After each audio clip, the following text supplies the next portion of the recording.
नमस्कार हिंदुस्तान, राधे राधे, राम राम जी। माता रानी आप सबकी खैर करें। फिर से आ गई हूँ स्टोरी टाइम विद अर्चना में एक अच्छी सी कहानी लेके। तो बने रहिए मेरे साथ और कहानी को पूरा ज़रूर सुनिएगा, आपको बहुत मज़ा आने वाला है। कहानी बहुत ज़्यादा मज़ेदार है।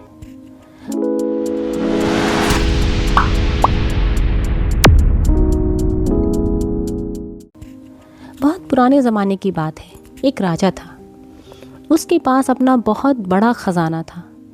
राजा ने अपने ख़जाने की सुरक्षा के लिए पत्थर की एक ऐसी बड़ी कोठरी बनवाने की सोची जिसका एक सिरा उसके महल की बाहरी दीवार तक जाता हो। कारीगर ने कोठरी बनानी शुरू कर दी। महल का बाहरी दीवार वाला हिस्सा बनाते समय चोर के दिमाग में राजा का खजाना लूटने की बात आई और उसने उस दीवार में एक ऐसा पत्थर जमा दिया जिसे आसानी से निकाला जा सके और किसी को पता भी न चले। कोठरी कुछ दिनों में बनकर तैयार हो गई। राजा ने अपना सारा खजाना वहाँ रखवा दिया।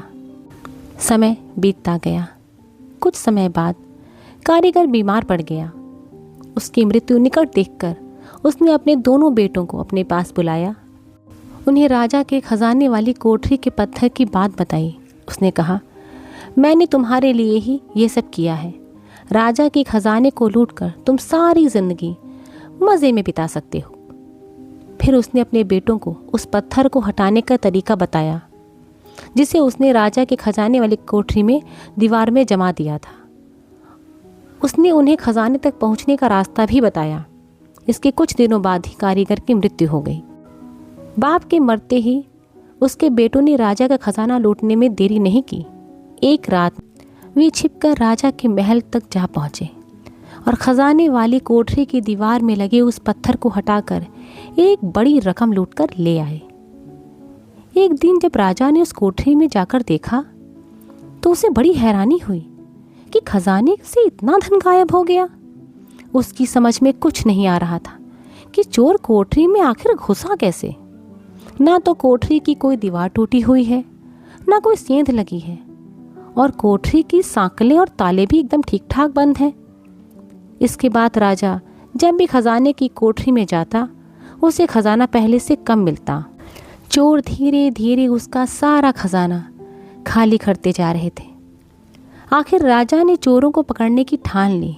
उसने खजाने के पास जाल लगवा दिया। अगली बार जब चोर उसका खजाना लूटने गए तब उनमें से एक चोर जैसे ही कोठरी के छोटे दरवाजे के भीतर घुसने लगा, जाल में फंस गया। उसने जाल में से निकलने की बहुत कोशिश की पर नहीं निकल सका। हार कर उसने अपने भाई से कहा, मैं इस जाल में फंस गया हूँ, मेरे छूटने की अब कोई उम्मीद नहीं है। यदि मैं पकड़ा गया और पहचान लिया गया तो तुम भी मुसीबत में आ जाओगे भाई। इसलिए अच्छा यही है कि तुम मेरा सिर काट कर अपने साथ ले जाओ ताकि राजा के सामने कि जब राजा के आदमियों को मेरी लाश मिले तो वे मुझे पहचान न सकें। इस प्रकार तुम भी बच जाओगे। दूसरे चोर ने अपने भाई की सलाह मान ली और अपने भाई का सिर काटकर अपने साथ घर ले गया। सुबह होने पर राजा ने जब खजाने की कोठरी खोली तब देख के हैरान रह गया। एक चोर, वो भी बिना सिर के, या यूँ कहें कि बिना सिर वाली लाश देखकर राजा को बड़ा आश्चर्य हुआ। राजा ने तुरंत अपने सैनिकों को आदेश दिया कि वे उस लाश को लेकर बीच चौराहे पर लटका दें और यदि कोई व्यक्ति उस लाश को देखकर रोए तो उसे पकड़कर फौरन दरबार में हाजिर करें। जब चोर की माँ ने यह सुना कि उसके बेटे की लाश चौराहे पर लटकाई गई है तो उसने अपने दूसरे बेटे से कहा कि तुम कुछ भी करो लेकिन अपने भाई की लाश लेकर आओ। चोर ने माँ को समझाया, उसकी लाश को लाना संभव नहीं है माँ, वहाँ बहुत से पहरेदार खड़े हैं, मेरी भी जान खतरे में पड़ सकती है। तुम समझते क्यों नहीं माँ? और तुम भी मत जाओ और वहाँ जाकर अपनी आंखों में आंसू मत आने देना, वरना हम सब पकड़े जाएंगे। पर उसकी माँ नहीं मानी। चोर को अपनी माँ की जिद के आगे झुकना पड़ा। चोर अपने भाई की लाश लाने का उपाय सोचने लगा। उसने चमड़े की कुछ मशकों में शराब भरी और उन्हें गधों पर लादकर उस जगह पहुंच गया जहां उसके भाई की लाश लटकाई गई है। वहां पहुंचकर उसने चुपचाप अपनी 2-3 मशकों का मुंह ढीला कर दिया जिससे उन मशकों में भरी शराब सड़क पर धीरे धीरे गिरने लगी। फिर वह ज़ोर ज़ोर से चिल्लाने लगा और अपना सिर पीटने लगा। पहरेदारों ने जब सड़क पर बह रही शराब को देखा तो वे बहुत खुश हुए। उन्होंने मौके का फ़ायदा उठाया और मशकों से गिरती शराब को बर्तनों में भरना शुरू कर दिया। चोर उन पर बनावटी गुस्सा करने लगा और उन्हें भला बुरा कहने लगा, पर मन ही मन तो वह बहुत खुश था कि चलो चाल कामयाब रही। मुफ्त की शराब के लालच में पहरेदार उसे शांत करने का प्रयत्न करने लगे। जब चोर का गुस्सा ठंडा हुआ तब वह अपने गधों को सड़क के किनारे ले गया और उन पर लदी मशकों को ठीक ठाक करने लगा। पहरेदार उसके साथ हंसी मजाक करने लगे। वे उसे खुश करने में लगे थे ताकि उन्हें मुफ्त की शराब पीने को मिल जाए। चोर ने उन्हें एक मशक शराब उपहार में दे दी। वे वहीं बैठकर शराब पीने लगे। फिर क्या था, पहरेदारों ने चोर को भी अपने साथ शराब पीने के लिए बिठा लिया। चोर जल्दी ही उनके साथ घुल मिल गया। इसके बाद उसने पहरेदारों को शराब की एक मशक और उपहार में दे दी। पहरेदारों ने वो भी पी डाली। फिर पहरेदार शराब के नशे में धुत होकर वहीं गिर पड़े और उन्हें होश तक नहीं रहा। अब क्या था, चोर तो यही चाहता था। चोर ने अंधेरा होने का इंतज़ार किया। अंधेरा होने पर अपने भाई की लाश लेकर चला गया। जब राजा ने यह सुना कि चोर पहरेदारों को धोखा देकर लाश को उठाकर ले गया तो उसे बहुत गुस्सा आया और बहुत अचंभित भी हुआ कि चोर तो बड़ा चालाक है। राजा चोर को किसी भी तरह से पकड़ना चाहता था। उसने एक नई तरकीब सोची। उसने अपने राज में घोषणा करवा दी कि जो आदमी राजकुमारी को अपने जीवन में घटी बहुत ही दुष्टता एवं चतुराई वाली घटना सुनाएगा, उसके साथ राजकुमारी का विवाह कर दिया जाएगा। इसके बाद राजा ने राजकुमारी से कहा, यदि कोई व्यक्ति तुम्हें उस चोर की इस कहानी सुनाए तो उसे पकड़ लेना और उसे भागने मत देना।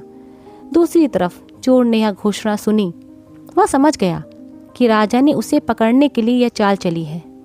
चोर ने फैसला किया कि अब वह चतुराई से एक बार फिर राजा की चाल को नाकाम करके दिखाएगा। चोर ने योजना बनाई। उसने कहीं से एक ताज़ा लाश ली और उसका एक हाथ कंधे पर काटकर लगा लिया। उस हाथ को वह अपने कपड़ों के भीतर छिपाकर राजकुमारी के पास पहुंचा।